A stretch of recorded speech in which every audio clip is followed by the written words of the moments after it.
Hi friends. ఎందుకో సల్మాన్ ఖాన్ గారికి time అయితే అస్సలు సెట్ కావట్లేదు. సో ఆయన టైం అయితే సరిగ్గా లేదనమాట.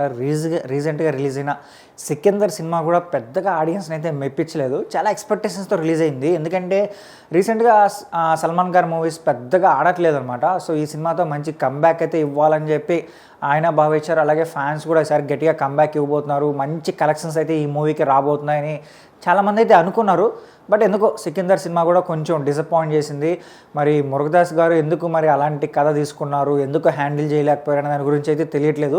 బట్ అటు పర్సనల్గా చూసుకున్నా ఇటు ప్రొఫెషనల్గా చూసుకున్నా కూడా సల్మాన్ ఖాన్ గారికి కొంచెం అడ్డంకులు అయితే ఎక్కువగా కనిపిస్తాయి అనమాట. సో ఇప్పుడు ఏం జరుగుతుందంటే ఆయన పైన మరోసారి బెదిరింపు కాల్స్ అయితే వచ్చాయన్నమాట.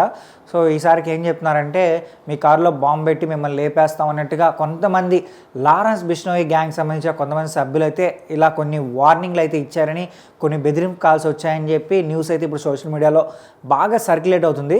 దీనిపైన పోలీసులు కూడా గట్టిగా యాక్షన్ తీసుకోబోతున్నారనమాట. ఆయనకి మంచి సెక్యూరిటీ కూడా అరేంజ్ చేశారని కూడా తెలుస్తుంది. ఆల్రెడీ చాలా నెలల నుంచి ఐ థింక్ నాకు తెలిసి ఒక 6 months 7 months నుంచి ఆయన ఇదే ప్రాబ్లంతో అయితే వస్తూనే ఉన్నారనమాట. సో చాలా వరకు ఆయన కొంచెం మేబీ పీస్ఫుల్ మైండ్ సెట్ అయితే పోయి ఉంటుంది ఆయనకి. ఎందుకంటే ఇలా పర్సనల్గా కొన్ని అటాక్స్ జరుగుతూ ఉండి పర్సనల్గా కొంతమంది బెదిరిస్తూ ఉంటే ఎవరికైనా సరే కొంచెం పీస్ఫుల్ అయితే ఉండదు. అటు ప్రొఫెషన్ పైన కూడా కాన్సన్ట్రేషన్ చేయలేరు, అలాగే పర్సనల్ వర్క్స్ పైన కూడా కాన్సన్ట్రేషన్ అని పెట్టలేరు అనమాట. సో చాలా వరకు అటాక్స్ కూడా జరిగాయి. కొంతమంది వాళ్ళ ఇంటి పైన కొన్ని రాళ్ళు వేయడం కానీ, వాళ్ళ ఇంటి దగ్గర కొన్ని కాల్పులు జరపడం కానీ జరిగిందనమాట.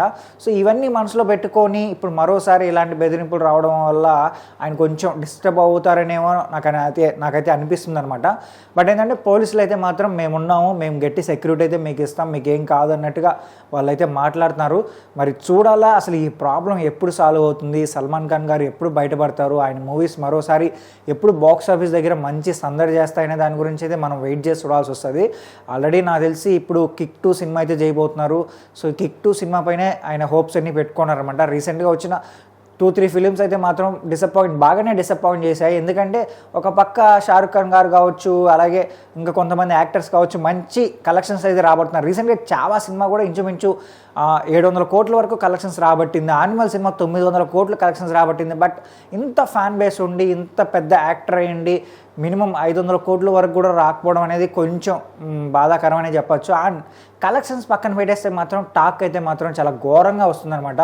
కలెక్షన్స్ ఏంటంటే సల్మాన్ గారి పైన ఇష్టంతో జనాలు అయితే వెళ్ళి చూస్తూ ఉంటారు. బట్ టాక్ అనేది ఇంపార్టెంట్ కదా. సో టాక్ అయితే సరిగ్గా రావట్లేదు. మరి ఆయన మంచి సినిమాతో కంబ్యాక్ ఇస్తారని మనం కూడా కోరుకుందాం. అలాగే ఈ సమస్య నుంచి, ఈ లారెన్స్ బిష్నోయి సమస్య నుంచి ఆయన బయటపడతారని సో మనం కూడా అనుకుందాం అనమాట. సో చూడాలి ఇది ఎంతవరకు వెళ్తుంది ఏంటనేది. అయితే దీనిపైన మీరేమనుకుంటున్నారు? అలాగే ఈ వీడియో నచ్చితే మా ఛానల్ సబ్స్క్రైబ్ చేసుకోండి. సో ఇలాంటి మోర్ ఇంట్రెస్టింగ్ వీడియోస్తో నేను మీ ముందుకు వచ్చేస్తాను.